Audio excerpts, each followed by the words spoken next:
मेरे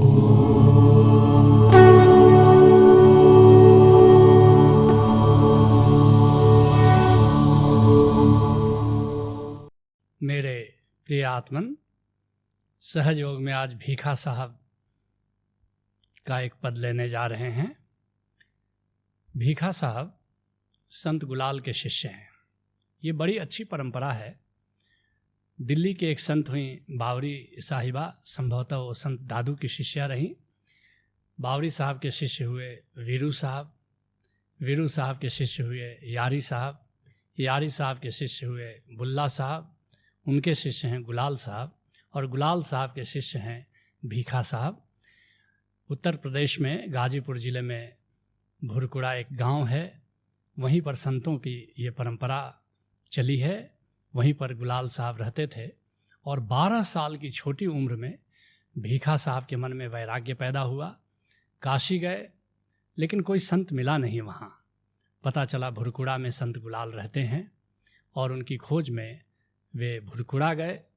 गुलाल साहब को देखते ही गुलाल साहब के प्रेम में पड़ गए और फिर तो ज़िंदगी भर गुलाल साहब के चरणों को उन्होंने पल भर भी नहीं छोड़ा। बड़ी प्यारी बात कहते हैं, सुनो। संत चरण में जाई के, अगर तुम चाहते हो प्रभु को पाना तो पहला कदम उठना चाहिए तुम्हारा कि किसी संत को खोजो, संत के चरण को पकड़ लो। लेकिन हम परमात्मा को पाने के लिए पता नहीं क्या क्या करते हैं। गौतम बुद्ध कहते हैं, क्या होगा यज्ञ कराने से। गौतम बुद्ध को सरल भाषा में सुनो, क्या होगा यज्ञ कराने से, घी अन्न कपूर जलाने से, शतवर्ष यज्ञ भी करो अगर, आएगा उससे क्या अंतर। पर पल भर पूजो गुरु चरण, अमृतमय हो सकता जीवन। अथ सद्गुरु शरणम गच्छामि, भज ओशो शरणम गच्छामि। कहते हैं भीखा साहब कि संत चरण में जाई के, तो पहला कदम उठाओ कि किसी संत के चरण में जाओ और फिर क्या करो, शीश चढ़ायो रेणु।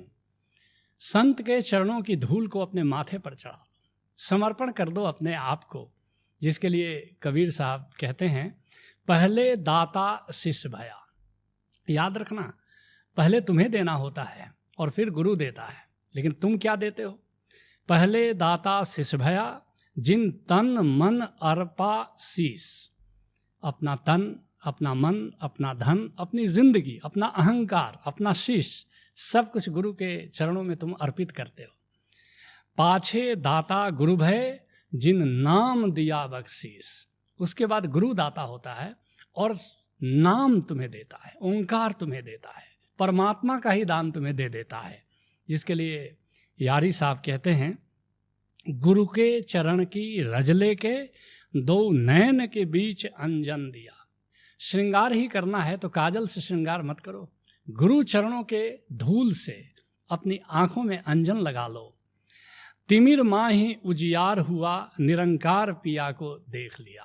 और जैसे ही गुरु के चरणों का रज लगा लेते हो, जैसे ही अहोभाव से भर जाते हो, जैसे समर्पण से भर जाते हो, भीतर तुम्हारी दिव्य दृष्टि खुल जाती है, भीतर एक आलोक फैल जाता है और अपने भीतर ही तुम परमात्मा का दीदार करने लगते हो। कहते हैं भीखा साहब, भीखा रेणु के लागते, गगन बजायो बेनु। और जैसे ही संत के चरण की धूल को अपने आंखों में अंजन की तरह तुम लगाते हो, वैसे ही एक बांसुरी बजनी शुरू हो जाती है। वो बांसुरी तो बज ही रही है लेकिन तुम्हें सुनाई नहीं पड़ती। लेकिन एक चमत्कार घटित होता है, जैसे ही गुरु के चरणों की रज अपनी आंखों में तुम लगाते हो। और ये प्रतीक है, कोई ऐसा नहीं कि रज लगाना है, ये अहोभाव की बात है, ये समर्पण की बात है।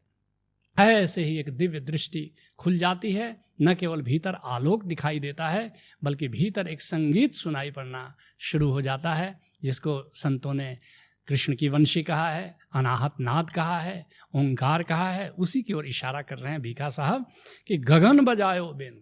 भीतर के आकाश में एक बांसुरी बजनी शुरू हो जाती है।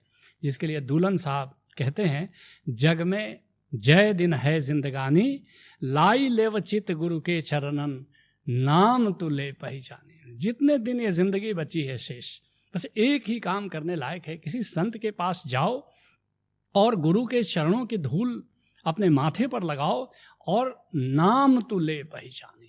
गुरु की कृपा से उस नाम को पहचान लो, उस ओंकार को पहचान लो, उस ओंकार की बांसुरी को सुन लो, उस ओंकार के आलोक को, ओंकार के जलते हुए दीपक को जरा देख लो। कहते हैं भीखा साहब, बेनु बजायो मगन हुए।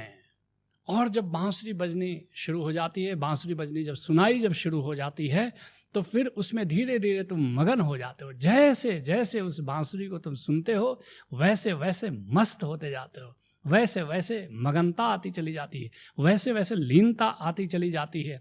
और फिर क्या होता है? छूटी खलक की आस। फिर संसार के सारे सुखों की आशा छोड़ देते हो तुम।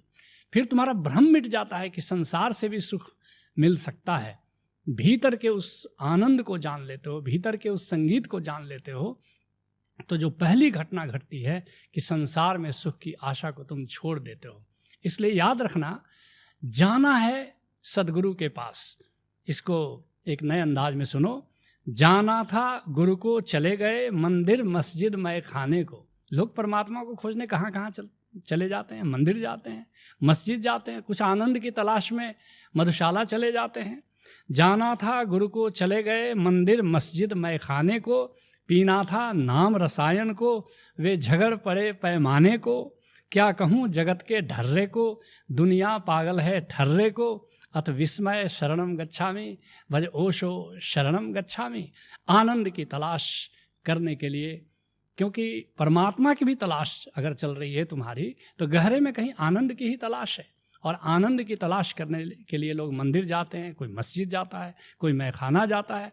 जबकि भीतर ही वो मैखाना है, भीतर ही वो मंदिर है, भीतर ही वो मस्जिद है, जहाँ आनंद घन परमात्मा सदा मौजूद है।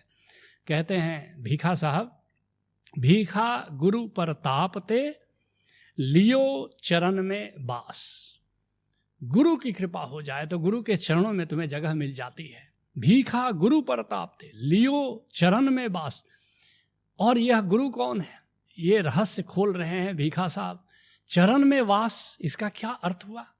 ये जो गुरु है, असली सदगुरु परमात्मा है, असली सदगुरु गोविंद है। और जब चरण कमल में वास करने की बात संत करता है, तो जो भीतर तुम आलोक देखते हो, वह आलोक ही गुरु का चरण है, सदगुरु का चरण है, गोविंद का चरण है। गोविंद का चरण कमल है। वो भीतर जो सहस्त्रदल कमल खिला हुआ है, उसकी ओर भीखा साहब इशारा कर रहे हैं। जब गुरु की कृपा हो जाती है, तो भीतर तुम्हें गोविंद के चरण कमलों का दर्शन होना शुरू हो जाता है। वो जो सहस्त्रदल कमल है, उसका दर्शन होना शुरू हो जाता है। और फिर निरंतर तुम वहीं पर अपना बसेरा बना लेते हो, वहीं पर तुम अपना नीड़ बना लेते हो। जैसे भौरा कमल में प्रवेश कर जाता है, ऐसे ही तुम भीतर के सहस्त्रदल कमल में तुम गुंजार करना शुरू कर लेते हो, वहीं पर तुम वास करना शुरू कर देते हो। जिसके लिए कबीर साहब कहते हैं, एक नाम को जानकर दूजा दे बहाए। एक ही काम करने लायक है, एक उस ओंकार को जान लो, एक उस नाम को जान लो, और बाकी जो भी तुम्हारी जानकारी है वो सबको बहा दो चित्त से। तीरथ व्रत जप तप नहीं, सतगुरु चरण समाए। ये क्या तीरथ जाते हो, क्या व्रत करते हो, क्या जप करते हो, क्या तप करते हो, क्या अनुष्ठान करते हो, छोड़ो इन बातों को, छोड़ो इन जंजालों को, बस सतगुरु चरण समाए। वो जो गोविंद का चरण कमल भीतर है, उसमें प्रवेश कर जाओ। ये समाधि के सूत्र दे रहे हैं कबीर साहब यहाँ पर। कबीर साहब अन्यत्र कहते हैं, सतगुरु मिली निर्भय भया। गोविंद से अगर मिल जाओ तो निर्भयता घटित हो जाती है। गोविंद के दो रूप हैं, जब वो साकार होता है तो गुरु होता है, और निराकार हो जाता है तो गोविंद हो जाता है। तो सतगुरु मिली निर्भय भया। साकार सतगुरु से मिल लो जो तुम्हारा कामिल मुर्शिद है, निराकार सतगुरु से मिल लो जो गोविंद है, जो तुम्हारे भीतर स्थित है। रही न दूजी आस, जाए समाना शब्द में सत्य नाम विश्वास। और फिर जो शब्द की गूंज है, जो शब्द का आलोक है, जो शब्द का आनंद है, उसमें समा जाओ, उसमें लीन हो जाओ। कहते हैं भीखा साहब, एक धागा नाम का सब घट मनिया माल। एक नाम का धागा, एक ओंकार का धागा, जितने घट हैं, जितने जीव हैं, जितने प्राणी हैं, सब मनके की तरह हैं। और ओंकार का धागा सबको गूंथे हुए हो। ओंकार के धागा में सभी जीव पिरोए हैं और माला की तरह बन जाते हैं। सबे एक धागा नाम का, सब घट मनिया माल। जिसके लिए संत नामदेव कहते हैं, कहत नामदेव हर की रचना, देखा हृदय विचारी। ये गोविंद की रचना को जरा हृदय में चिंतन करके देखो तो सही। घट घट अंतर सर्व निरंतर, केवल एक मुरारी।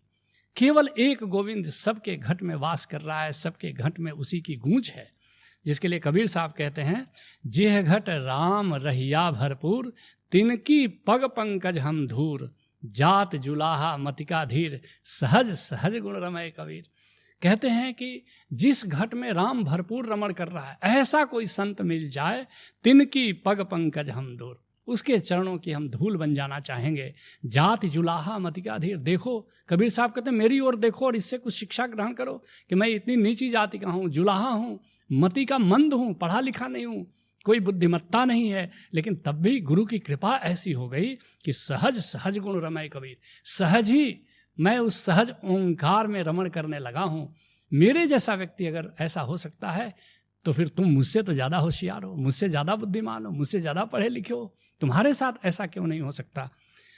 जिसके लिए गुरु अर्जुन देव जी कहते हैं, घट घट वासी सरव निवासी, नेरे ही ते नेरा, नानक दास सदा शरणागति, हरि अमृत सजन मेरा।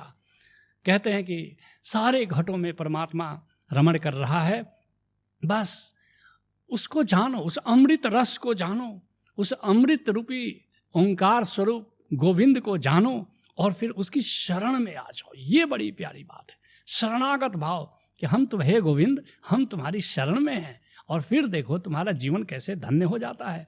जिसके लिए भीखा साहब कहते हैं, फेरत कोई संत जन सतगुरु नाम गुलाल। लेकिन कोई कोई संत जन ऐसा होता है जो फेरत कोई संत जन सतगुरु नाम गुलाल, जो नाम रूपी सतगुरु की माला जपता है। पहले तुम्हें कामिल मुर्शिद के पास जाना होगा, उससे गोविंद का भेद जानना होगा, ओंकार स्वरूप गोविंद का भेद जानना होगा, और उसकी माला फेरना होगा, अर्थात उसके सुमिरन में जीना होगा। गोविंद के सुमिरन में जीना ही सहज योग है। हरि ओम तत्सत।